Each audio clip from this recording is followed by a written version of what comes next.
Hello my scrappy friends, big welcome to my YouTube channel once again today. Today is another layout, is another share actually for Traci Reed Designs, and it is oldies but goodies, keep chasing rainbows. I decided I love this collection so much, and I have still quite a bit of it printed. I've printed it more than once. So I thought today I would make some cards. So this video is a bit longer, but I do have 3 cards that I'm showing you. 2 of them are going to be full front shaker cards, and this is the first one I'm working on. So I have used the Follow Your Own Rainbow 6x4 card for the front of my card, and this is one of the plain pattern papers. I've actually stuck that to some thicker cardstock to give it just a bit more, to be a bit more sturdy, and then I'm using this stencil by Lawn Fawn and Salty Ocean Distress Oxide to add some clouds. I'm not being precisely careful or anything. You can see I'm just whacking the stencil on and covering it up. I do leave the whole process in, but this part is super sped up. You can see I'm just moving that stencil along and changing where my clouds are. And I really like just this simple little detail to the background that just adds a little bit of something. With these misty mats, the best thing is to roll them matte rather than try and peel your paper off. Something that I have learned from watching other YouTubers that create cards. So I've got some packaging here. I'm going to show you 2 different ways to use, this is from 6x4 stamp sets. So the first one, you can see I've cut off where it was too long, and I'm just trimming down. I cut off where it was too long, and then I cut down one side, just cut along the seam because I didn't want to fold it over, and I'm just trimming off the back of this clear bag, and you can see I've cut down the sides as well. I'm going to cut my ends into triangles just so it's a bit neater when I fold it over. There's a little bit less bulk. I'm going to seal one end. I bought this redline tape from Temu. I have made a couple of purchases. Let me know if you'd like to see an unboxing. This is one of the products that I bought. And for double-sided tape, it's actually really quite thick, which I found really interesting. So I do use that for this card. I don't want any of my sequins to come out. You saw there that I tried one sequin mix, decided it wasn't quite right, and then I went back into my stash. I've been really reluctant to use this mix because it is one of my favourites. It's called Rainbow Bright.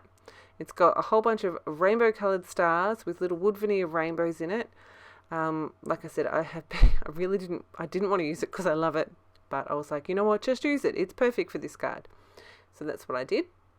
And I'm going to use that redline tape again to seal up this card with all my sequins in there. And I'm really happy with the way that looks.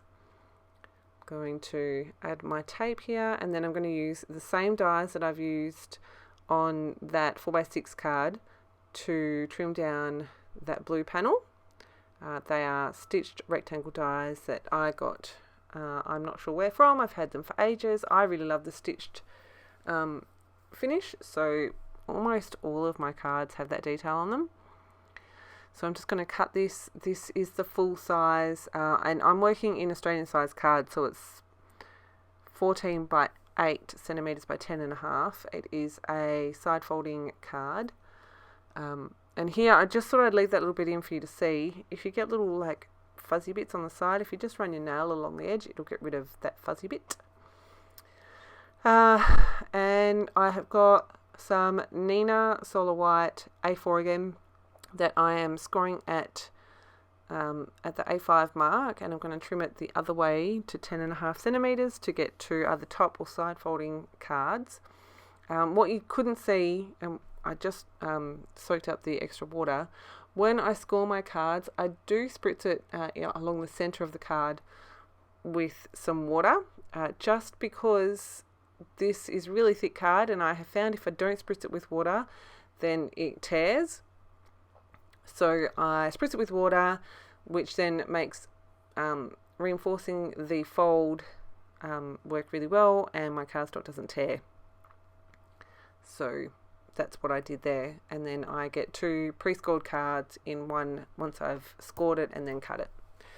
I have attached that front panel, and you can see I'm just using a ruler and a knife here. Just didn't quite line up correctly, so I'm just trimming that off. And then I'm going to pop this on the front. Like I said, this red line tape is really thick, so it's giving it a little bit of extra dimension, which is fine. I've got my little container there with pre-cut sentiments, and I'm going to go with this one that says congratulations. I've just cut that with the ends on a bit of an angle. I'm going to add that on with a little bit of foam tape. But first I'm going to just tidy up the edges and then go in with my black Copic marker, just so there's no white peeking through. And I'm going to stick that onto the front of the acetate. And that is going to be my first card done. Oh no, it's not. I'm going to add in some little dewdrops. No, some little black gems. So 1, 2, 3. And that is my first shaker card done. Super fun. So cute. And then onto my next card. So I'm using, you can see on the right hand side there, and I think to myself, what a wonderful world 6x4 card. Again, I've used my rectangle stitch dies to trim that down. I wanted to add a layer behind that panel, and I didn't want to add too much, so I have got this grid stamp set. Well, it's a single stamp, background stamp, and abandoned coral ink, and this is like the coral color, plain colored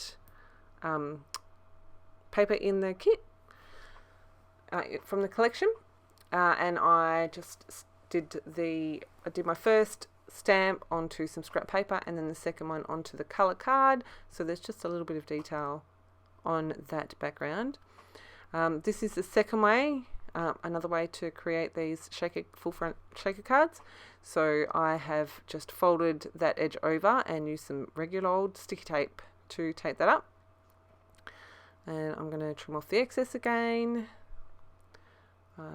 Now I've got my 3 sides done, and I'm using this mix. I didn't quite catch the name of that one. I'm just mixing those around, and I'm going to use the actual sticky panel, the sticky strip on this one, to seal that card, and then go back in again with the sticky tape. I'm going to add it along the sides, and then on that other corner there, just up the top, to keep that flat. And that is that shaker element done. So I realized that my stamping wasn't straight on this background, and I could have just rolled with it, but I was being a bit particular while I was making these. So I decided to stick this down following the grid lines, so it is wonky, and I figure that I can use my scissors to trim around that. And you can see up in the top right hand corner there is the tiniest littlest sliver of the red cardstock behind. It's not 100% right, but it's right enough, and I'm happy with it. I did decide that I wanted to add a little bit of something else to this card, so I've got some matte gold cardstock here. I'm going to cut myself a border, and because I don't like wasting any of this, I'm actually going to do like a frame. So I've got my biggest die there, and then I'm going to stick the second biggest one on top, or in there as well, once I work out the tape. And I'm going to be left with a frame, and then that internal piece that I can use on another card. Yay for saving things for another card. I'm going to run that one through.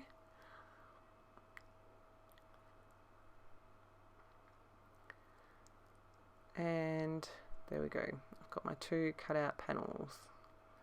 I am going to quickly run this through again so that I have got that internal piece again, so that I can lay that straight into where the frame is on my card front, so that my shaker panel sits on top. You'll see what I mean in just a sec.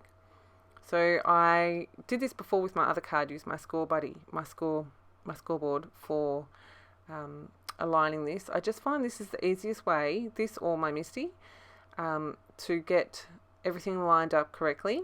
So you can see I'm just using that corner to line everything up. For some reason this didn't want to stick, so I took it out and then it stuck. Weird.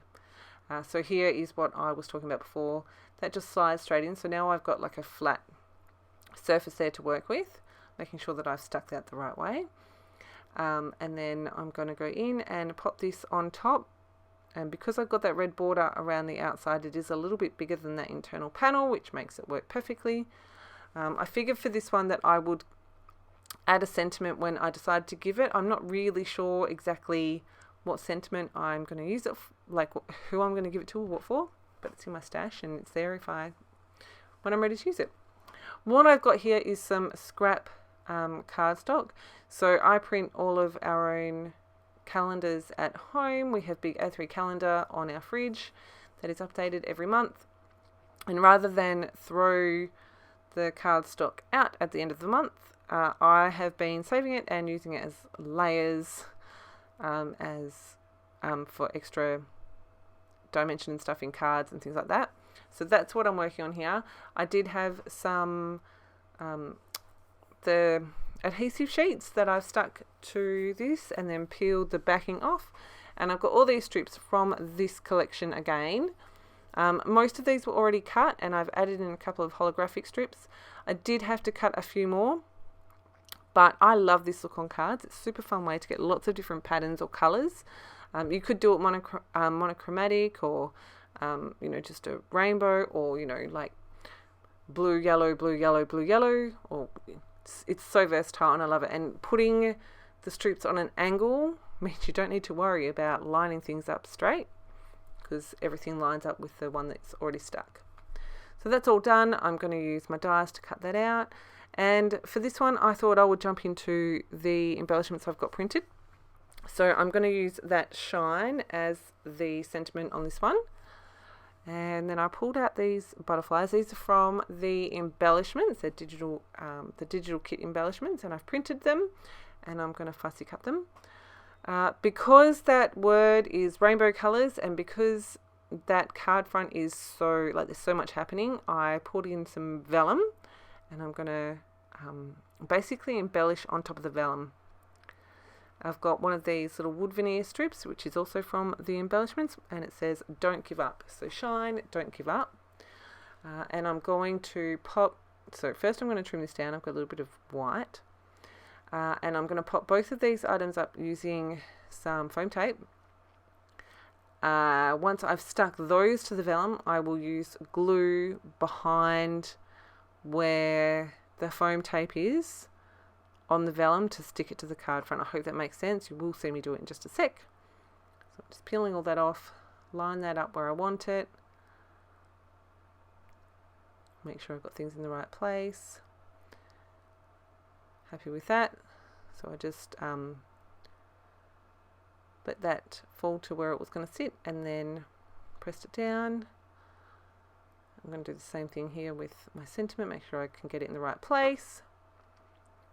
And I just slip that underneath. Happy with that. And so here I'm just going to add glue to where I have got that foam tape, which is going to be enough to keep it down. I do find a way to add a bit more glue in just a minute once I finish this card off. But this sentiment now stands off the page enough that it's quite easy to read, and you can still see all the pattern through there. I love it. I'm going to fussy cut two of these butterflies, this big yellow and blue one, and then the red one, which is here. You can see I've stuck the green and blue one, is that what I said before, to my card, and I'm going to stick this one here. And then my final touch, I'm going to add these little dewdrops. I go with 5, and what I'm going to do is add glue underneath and then on top as well, so that my vellum has a couple of extra places where it's going to stick. I'm going to trim this one down, and then I'm going to attach this to a card front, which I have embossed. I used a honeycomb embossing folder. Got extra layers here that I'm just layering up. Then I'm going to pop my card front on there and then stick this whole thing to my card. And that is going to be my third card. So, fun way to use scrapbooking collections in card making. Well, 3 fun ways.